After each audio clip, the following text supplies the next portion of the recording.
மோசமாகும் யுத்தம், தாக்கு பிடிக்குமா இலங்கை? அரசிடம் புத்திஜீவிகள் கோரிக்கை.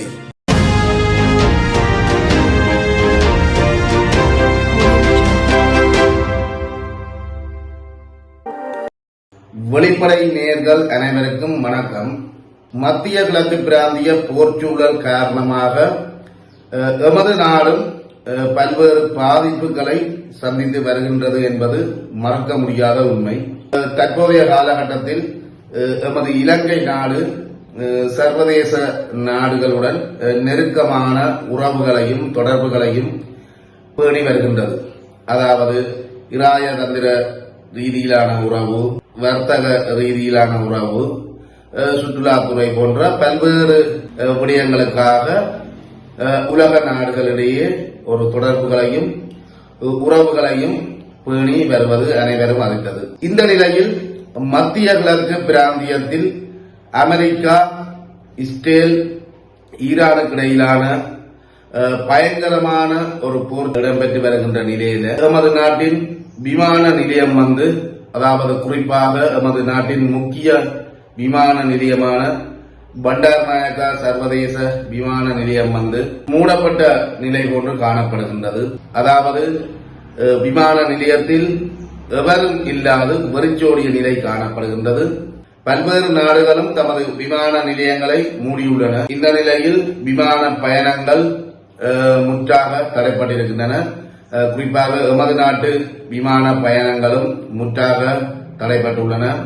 எமது நாட்டின் பொருளாதாரத்தின் ஒரு முக்கிய அங்கமாக இந்த விமான நிலையங்களும் விளங்குகின்றன. அந்த வகையில எங்களுடைய விமான நிலையமும் இயங்கா நிலையில் இருப்பது எமது நாட்டு பொருளாதாரத்தில் ஒரு பின்னடைவையே சந்தித்துள்ளது. அது தவிர நாட்டில் எரிபொருள் தட்டுப்பாடு தொடர்பான அச்சம் மக்கள் மனதில் நிறைந்துள்ள நிலையில் மக்கள் எரிபொருளுக்காக நீண்ட வரிசையில் காத்திருக்கின்ற நிலைமை இந்த நாடு பூராகவும் காணப்படுகின்றது. நேற்று முன்தினம் பிற்பகல் ஆரம்பித்து இன்று காலை வரை எரிபொருள் நிரப்பு நிலையங்களில் நீண்ட வரிசை காணப்படுவதை அவதானிக்க முடிந்தது. உண்மையில் பெட்ரோலிய கூட்டுத்தாபனம் அடிக்கடி அறிவுறுத்தல் வழங்கிக் கொண்டிருக்கின்றது என்னவென்றால், ஒரு மாதத்திற்கு மேற்பட்ட எரிபொருள் கையிருப்பு உள்ளதாக. ஆனாலும் மக்கள் வரிசையில் காத்திருப்பதை காண முடிகின்றது. இந்த நிலையில் இன்றைய தினம் யாழ்ப்பாணம் தென்மராட்சி, கொடிகாமம் மற்றும் சாவகச்சேரி பகுதிகளை நாம் நேரில் சென்று அவதானித்திருந்தோம். உண்மையில் கொடிகாமத்தை பொறுத்தவரையில் கொடிகாமம் நகர் பகுதியில் உள்ள எரிபொருள் நிரப்பு நிலையத்தில் நேற்றைய தினம் எரிபொருள் முடிவடைந்து நேற்றிரவு மீண்டும் எரிபொருள் வந்ததாகவும், இன்று காலை 5:30 மணி முதல் விநியோகம் ஆரம்பித்ததாகவும் சொல்லப்படும் நிலையில இன்று காலை 6 மணியளவில் சுமார் 100-150-200 மீட்டர் தூரம் வரையில் இந்த நீண்ட வரிசை காணப்பட்டது. அதுபோல சாவகச்சேரி நகர் பகுதியில் உள்ள எரிபொருள் நிரப்பு நிலையத்தில் டீசல் விநியோகம் செய்யப்பட்டுக் கொண்டிருந்த வேளையிலும் பெட்ரோல் முற்றாக தீர்ந்துள்ளது.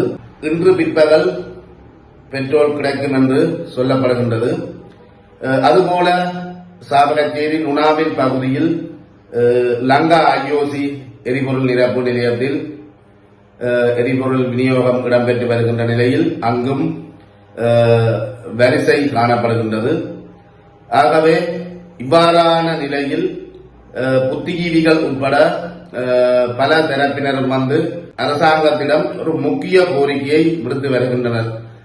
அதுபோல சமூக வலைதளங்களிலும் காண முடிகின்றது. எரிபொருள் வரிசையை கட்டுப்படுத்துவதற்காகவும் மக்கள் வீணாக நேரத்தை செலவு செய்வதாகவும் உடனடியாக கடந்த காலங்களை போன்று QR கோட் நடைமுறையை உடனடியாக அமல்படுத்துமாறும் கோரிக்கை விட்டு வருவதை காண முடிகின்றது. உண்மையில் இந்த நிலையை கட்டுப்படுத்துவதற்கு QR கோட் நடைமுறைக்கு கொண்டு வருவது அவசியமானது. காரணம், கடந்த ஆட்சியில் நமது நாட்டில் பொருளாதார மந்தோதரை அடைந்திருந்த நிலையில் மக்கள் எரிபொருளுக்காக, கேஸ் சிலிண்டருக்காக மிகவும் அலைந்து திரிந்து அந்த அனுபவப்பட்ட அந்த அனுபவத்தோடு அன்றைய பழக்கமும், அதாவது அன்றும் வரிசை நின்ற பழக்கமும் நமது மக்களிடம் இருக்கின்ற நிலையில் அப்போது எரிபொருள் இல்லாமையால் மக்கள் பட்ட பாடும் ஒரு பாடமாக கொண்டு இன்று எரிபொருளை நிரப்பி வைப்பதற்கு முண்டியடித்துக் கொண்டு நிற்பதை காண முடிகின்றது. ஆகவே அரசாங்கம் உடனடியாக இந்த QR கோட் நடைமுறையை அமலுக்கு கொண்டு வருவது சிறந்தது. அதாவது எரிபொருள் நிரப்புபவர்களும் அளவுக்கு அதிகமான எரிபொருட்களை நிரப்பி வீடுகளில் பதுக்கி வைத்திருப்பதை தவிர்ப்பது நல்லது. காரணம், தற்போது வெயில் காலம், வெக்க காலம், இதனால் ஆபத்துக்கள் ஏற்படுவதற்கு வாய்ப்பு இருக்கின்றது. ஆகவே அதனை கருத்தில் கொண்டு மக்கள் அவதானத்துடனும் பொறுப்புடனும் செயல்படுவது சிறந்தது. அதேவேளை இந்த போர் நீண்ட காலம் தொடருமானால், அதாவது நீண்ட நாட்களுக்கு தொடருமானால் எரிபொருள் வெளியேற்றம் இடம்பெறும் என்பதில் ஐயமில்லை. ஆனால் எரிபொருள் தட்டுப்பாடு ஏற்படுவதற்கும் வாய்ப்புகள் இருக்கின்றன என்பதும் மறுக்க முடியாத உண்மை. ஆகவே இந்த நெருக்கடி நிலைமையிலிருந்து மக்களை பாதுகாப்பதற்கு அரசாங்கம் உடனடியாக நடவடிக்கை எடுக்க வேண்டும் என்றும் பல தரப்பினர் கோரிக்கை விட்டு வருகின்றமையும் குறிப்பிடத்தக்கது. உண்மையில் இந்த யுத்தம் இன்னும் நீண்ட நாட்களாக தொடருமானால் ஏற்கனவே பொருளாதார ரீதியில் வங்குரோத்து நிலையில் இருந்து கொஞ்சம் கொஞ்சமாக மீண்டு வரும் நமது இலங்கை பொருளாதாரத்திற்கு பெரும் பின்னடைவாகவே அமையும் என்பதில் மாற்றுக்கருத்து இல்லை. காரணம், நமது நாடு செல்வச் செழிப்பு மிக்க நாடு அல்ல. அதாவது பொருளாதார நெருக்கடிக்குள் சிக்கி படிப்படியாக முன்னேறி வருகின்ற இந்த நிலையில் இவ்வாறான ஒரு போர் நமது நாட்டையும் நமது நாட்டு மக்களையும் வெகுவாக பாதித்துள்ளது என்பது மறுக்க முடியாத உண்மையாகும். இந்த நிலையில இந்த போர் மேலும் நீண்ட நாட்களுக்கு அல்லது மாதக்கணக்காக தொடருமானால் நமது நாட்டுக்கான எரிபொருள் பிரச்சனை இருக்கின்றது. சுற்றுலாத்துறை வீழ்ச்சியடைகின்றது. விமான பயணங்கள் தடைப்படுகின்றது. இதனால் பொருளாதாரம் பலவீனமடைய போகின்றது. உலக சந்தையில் மசகு எண்ணெயின் விலை ஏறத் தொடங்கியுள்ளது. இதனால் நமது நாட்டிலும் எரிபொருளின் விலை ஏறும் என்பதில் ஐயமில்லை. அதுபோல ஏற்றுமதி இறக்குமதி பொருட்கள் உட்பட பல்வேறு வகையான பாதிப்புகளை எமது நாடு சந்தித்து வரும்.